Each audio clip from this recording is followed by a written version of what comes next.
Sidang Mahkamah Rakyat luar biasa yang digelar Koalisi Masyarakat Sipil kemarin mengadili 9 dosa Presiden Joko Widodo yang dinilai merugikan rakyat selama masa pemerintahannya.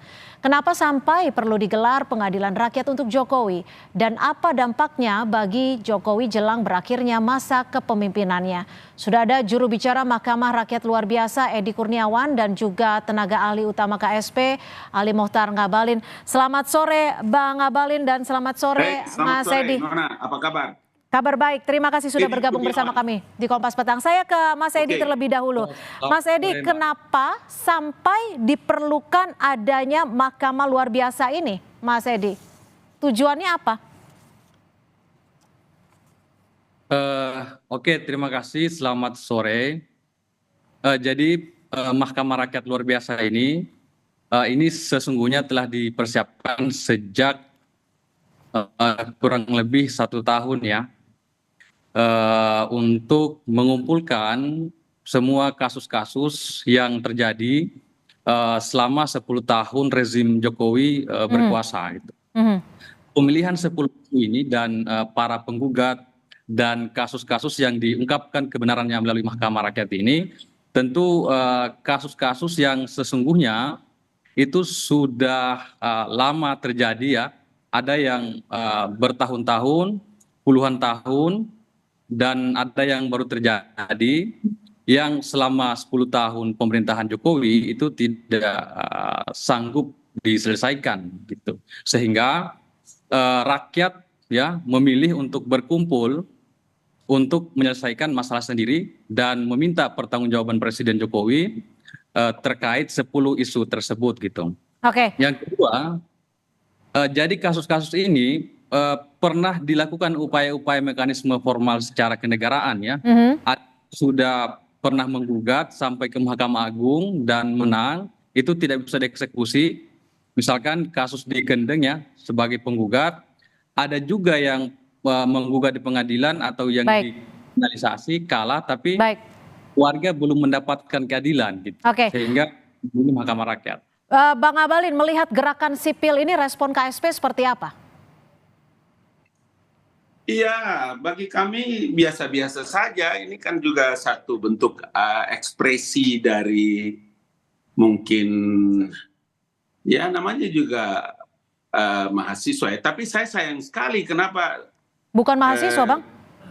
Apa ini? Ini ada beberapa elemen masyarakat.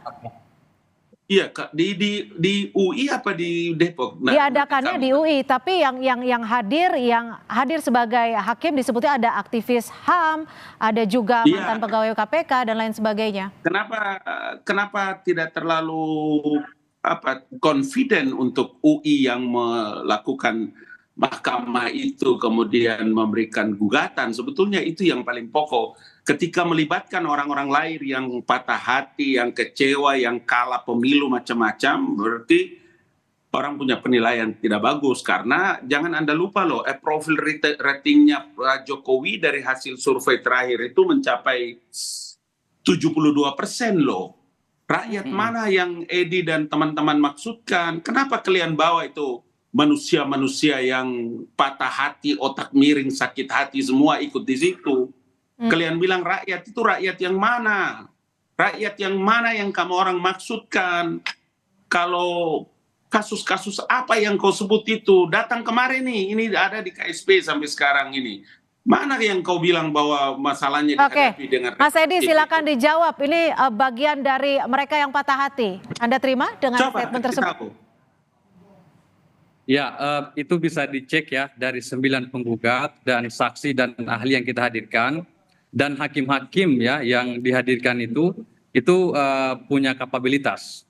Tapi yang paling penting adalah kami sangat hakim-hakim siapa yang angkat? Sekolah hakim mana? Legal standing apa kamu orang pakai? Mahkamah apa itu? Mahkamah abal-abal Jadi ya kami sangat menyayangkan panggilan kepada Presiden Jokowi dan partai-partai, Ketua DPR sudah kami layangkan secara resmi melalui pos. Dan siapa kamu orang mau panggil Presiden Edi? Kau punya di mana kau punya jalan pikiran? Sama rakyat.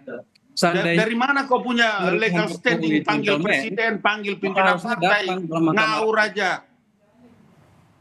Dari mana Edi? Apa legal standingnya? Mahkamah apa itu? Mahkamah abal-abal kau panggil-panggil orang dengan seenak perutmu. Negara ini memang kamu orang punya negeri sendiri. Ada urusan apa panggil-panggil orang? Mau disidang, mahkamah apa itu Edi? Oke, mungkin bisa Wah, dijelaskan oleh oke. Mas Edi. Kita berikan waktu sebentar, Bang Abalin. Oke, jadi Mahkamah Rakyat ini sangat keliru kalau dikatakan ini barisan sakit hati.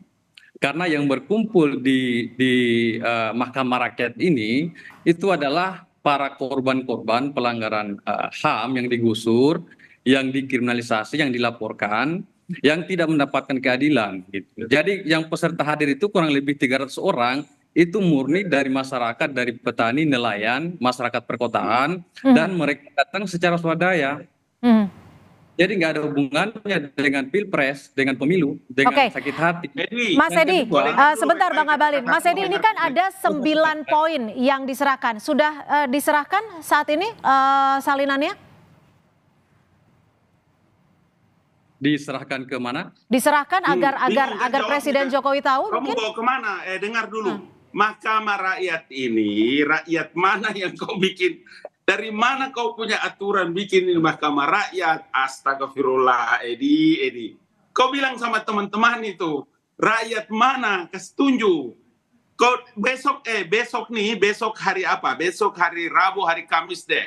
Jumat, bawa datang kemari sini supaya kita kasih tahu mana yang kau bilang rakyat yang tidak mendapatkan itu keadilannya, mahkamah mana yang jangan kau bikin mahkamah sendiri. Oke, Mahkamah jadi Bang Rakyat, Abalin akan kau membuka dapat pintu untuk hari Jumat mana? untuk teman-teman dari Apa Mahkamah legal Rakyat standing untuk membuat datang ke sana, Mahkamah Bang Abalin. Rakyat? Hei, dengar dulu, jangan dulu potong-potong kata-kata saya. Dari mana kau dapat legal standing? Kenapa kau buat Mahkamah Rakyat di luar dari aturan Republik ini?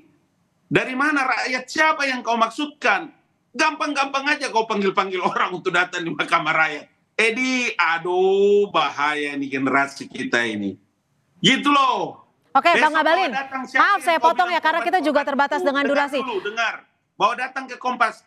Dari sana besok bawa datang ya. Saya jam 8 sudah ada di kantor staf presiden. Mana itu mereka yang bilang tidak mendapatkan keadilan itu? Di mana siapa yang besok menolak hari mereka? Kamis atau hari Jumat tadi Bang Abalin? Mau hari Kamis, mau hari Jumat saya tunggu. Oke, Bawa Mas Edi kemari. akan tiba Jangan atau akan kau datang bikin membuka mahkamah ataupun sendiri. diterima oleh Bang Abalin langsung? Mahkamah abal-abal. Silakan kita beri waktu dulu kepada Mas Edi, Bang Abalin. Bang Abalin sudah diberikan pintu sebesar-besarnya oleh KSP untuk berbicara secara langsung, untuk menyampaikan aspirasinya. Besok atau Jumat pagi, Bang Abalin sudah membuka pintu. Apakah teman-teman akan hadir? Oke, sekarang logikanya saya balik. Dalam negara demokrasi ini, saya pikir Mahkamah Rakyat ini kan adalah sebuah bentuk kritik terhadap pemerintahan. Itu sah-sah saja secara demokrasi. Dan kenapa kami memilih bentuk Mahkamah Rakyat? Pertanyaannya saya balik. Kami tantang, apakah presiden mau tidak dipanggil oleh rakyat? Karena presiden itu kan... Siapa kalian? Tahan dulu Bang Abalin, tahan dulu Bang Abalin. Silakan Mas Edi, ditahan dulu Bang Abalin. Kita berikan waktu. Dan sekarang Mahkamah Rakyat itu yang berkumpul adalah warga negara menjadi korban pelanggaran HAM atas nama demokrasi dan konstitusi memanggil Jokowi untuk mempertanggungjawabkan semua kebijakan-kebijakannya. Oke, itu cukup. Oke, saya yang memberikan timing Bang Abalin. Sebentar. Nah, poinnya ini adalah rakyat memanggil presiden. Memanggil presidennya kemana, Mas Edi? Coba tanya dia baik-baik itu, coba supaya dia mengerti. Memanggil presidennya kemana nih? Akan ditemui kemana? Memanggil ke forum Mahkamah Rakyat luar biasa atas nama demokrasi. Ya Allah ya Rabbi. Kau itu betul-betul. Oke, Bang Abalin, diklaim ini adalah suara dari rakyat yang memang menyatakan merasa tidak mendapatkan keadilan. Disebutnya juga 9 dosa atau nawa dosa Presiden Jokowi. Ini Pak Jokowi tidak respon langsung, kenapa? Dengar dulu baik-baik. Kompas TV dengar baik-baik supaya Ya, dikasih kesempatan. kami dengar dengan lapang terbuka. Apa yang membuat legal standingmu, membuat Mahkamah Rakyat, enak-enakmu panggil itu presiden, panggil ketua-ketua partai. Apa urusannya Edi? Kenapa ada orang terpelajar kayak begitu? Atas nama demokrasi menjual demokrasi dengan harga murah, atas nama demokrasi kalian salurkan semua kebencian-kebencianmu. Kalau mau supaya orang-orang yang tidak mendapatkan keadilan itu bawa datang ke istana, kasih tahu di mana tempatnya, nanti saya jemput. Di mana masalahnya? Pengadilan mana yang belum mengurus mereka dengan baik? Jangan begitu caranya. Baik. Membuat itu tidak bagus dalam pembelajaran kepada masyarakat. Kenapa kau tidak bikin sekalian negara sendiri, bikin mahkamah sesuka hatimu? Apa itu? Masa orang terpelajar kayak begitu cara kerjanya? Tidak boleh begitu, itu tidak benar. Itu demokrasi kau jual atas Bang nama Ngabalin, tapi demokrasi. kalau dari Pak Ridwi Payana menyebut ini menerima apresiasi secara terbuka. Biar saja, itu Ridwi Payana beda dengan saya. Saya harus mengkritik. Saya anak UI loh, saya anak Universitas Indonesia. Baik. Saya anak Iluni. Saya tidak mau kampusku dibikin kayak harga murah begitu. Baik, terima kasih Bang Ngabalin. Saya ke Mas Edi. Mas Edi terakhir Mas Edi, singkat saja. Setelah respon dari KSP, apa yang diharapkan dari teman-teman People's Tribunal ini? Mas Edi. Ya, silakan Mas Edi. Setelah mendapatkan jawaban dan juga respon dari Bang Ngabalin dari KSP, jadi, apa yang diharapkan? Ada amar putusan hakim ya. Bahwa wajah pemerintahan Jokowi ini anti demokrasi gitu. Ada kontradiksi di internal istana. Di satu sisi menerima sebagai kritik, tapi Bang Ngabalin menyatakan ini bukan kritik. Nah, kami menganggap ini bagian dari demokrasi, bentuk kritik kami dalam bentuk mahkamah rakyat yang harusnya dipertanggungjawabkan oleh Jokowi. Tapi dengan adanya anti kritik begini, kami bisa... Ini bukan kritik, saya tidak setuju caramu. Baik. Kau tidak berpendidikan namanya itu. Hanya alasan demokrasi kemudian berbuat sesuka hatimu. Baik, terima kasih Bang Ali Mohtar Ngabalin, tenaga ahli utama KSP, dan juga Mas Edi Kurniawan, jubir Mahkamah Rakyat luar biasa. Mungkin setelah ini bisa langsung kontak untuk bertemu secara langsung dan membuka ruang musyawarah. Terima kasih.